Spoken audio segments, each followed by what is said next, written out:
Hello everybody, myself Tanvi Sharma. I would be talking about a new topic of company law, that is Difference Between Companies Act 1956 and 2013.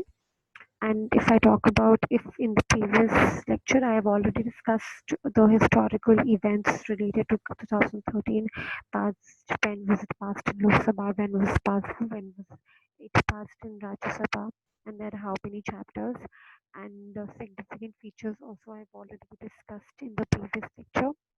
And the purpose also I've discussed one person company and members of private company. In the old act, it was given as maximum number of members or shareholders was 50, and according to the new Companies Act, the limit of maximum number of members have been increased to 200. And the difference between the old act and the new act is number of directors. There were maximum number of directors earlier were 12, and now it has been and if you want to increase it, then the permission has to be taken by the government, taken from the government. And the new act, there are 15 directors. No, there are 15 directors which are eventually contributing to the strength of the board of directors. And if you want to increase it, you will have to pass a resolution. There was no compulsion with regard to women director, but now it is a specific a company, public listed company, having paid up share capital of more than 100 crores.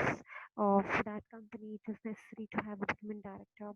Then the concept of independent directors introduced in 2013. It was not there in the previous law. And the concept of corporate social responsibility was also there, but there was no provision of CSR in the previous law. CSR is you will have to form a committee of the board consisting of companies having net worth of 500 crore or more, or turnover of 1000 crore or more. Um, it is necessary for every company under the Companies Act have to follow the concept of corporate social responsibility. And the concept of I would also discuss the concept of company.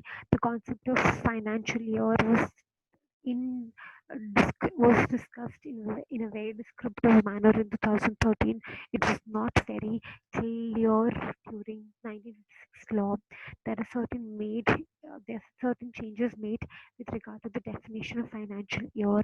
Then the concept of consolidated financial statement, CFS, introduced in 2013. 1956 law was silent about the concept of CFS.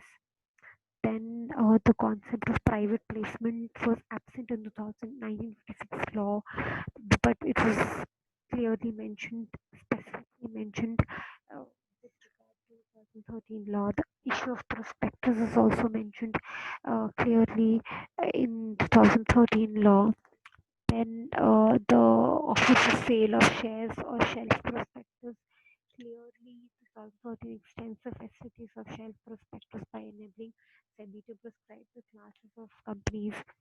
The concept of share, the kind of shares divided into preference share capital and equity share capital. And it has been uh, clearly the provisions have been made better with respect to the new law. Earlier, the provisions were not as clear with regard to share capital and the loan taken by the other companies. An amalgamation with of a company with a foreign company has been given a better regulation under 2013, but no provisions were made under the 1956 law.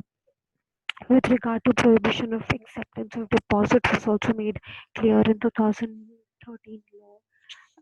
But 1956 did not invite anybody with regard to any such deposit.